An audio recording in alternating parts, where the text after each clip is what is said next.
So, despite all that, you are not as smart as you think you are. But don't take it personally. I include myself in that as well. But wait, how does that work if I'm the one telling you this? Well, it's a bit like Hofstadter's law. You'll remember Hofstadter, author of Gödel-Escher-Bach, The Eternal Golden Braid?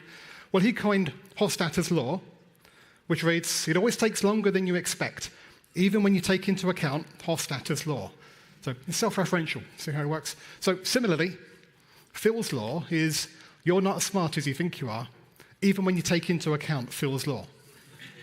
So yeah, so it applies to me as well, even though I'm the one telling you this.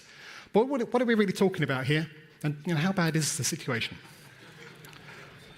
We're talking about the science of cognitive limits.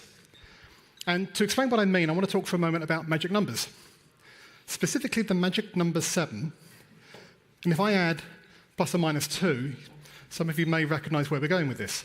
This is sometimes known as Miller's law, named after George Miller, a cognitive psychologist from 1956. He came up with this. And he was talking about sort of an area in our brain where we hold working memory. It's like slots in our mind where we can, like hooks, where we can put things. There's the limit, or the number of things that we can hold in our brains at once. What fits in our head. It's dictated by this number, 7 plus or minus 2, and later revised down to probably closer to 5 plus or minus 2. Point is, it's a really small number, and we're all about the same. There's a very narrow range of variability there. And this limit comes up in lots of different ways. For example, it's one of my favorite ones. This is a phenomenon that you should all know, but you may not know it by this name. It's called subitizing. Subitizing is when you can see how many objects there are without counting them. So when you see this, you immediately see 4 squares. You don't have to count, you can just see the 4-ness there. And it doesn't matter how they're arranged. If I show you like this, still, 4 at a glance. You don't need to count for most people. But if I show you this, it's ever so slightly harder, isn't it? Now, there's 6 there, but maybe, did you group them 2 groups of 3, 3 groups of 2, 4 and a 2 maybe? Whatever it is, it's slightly more work because it's above the subitizing limit. But if I were to show you this, it's much easier. Now we recognize that pattern instantly. This is how we manage complexity. In cognitive psychology, we call this chunking. We're chunking more complex pieces of information together into a single unit that we can now manipulate as a unit. It fits in our head. In programming, we call this abstraction. It's the same principle. It's one of our key tools in battling complexity, and we do need to fight it. Talking of complexity, and thinking back to Gödel-Escher-Bach, An Eternal Golden Braid, did you know that the Latin word for braid is plex? Plex means braid or fold, and complex means many braids or many folds. Conversely, a simplex is one fold or one braid, and of course we get our modern word simple from that.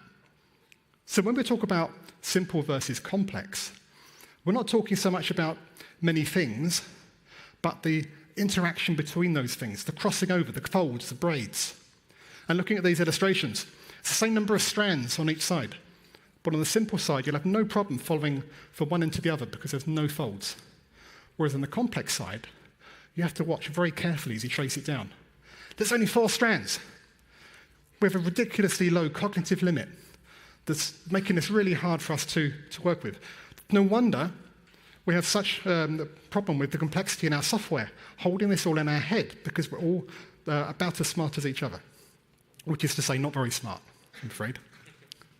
So complexity in code manifests by anything which interacts with something else. So that'll be mutability, concurrency, global variables, any sort of shared state, dependencies between projects.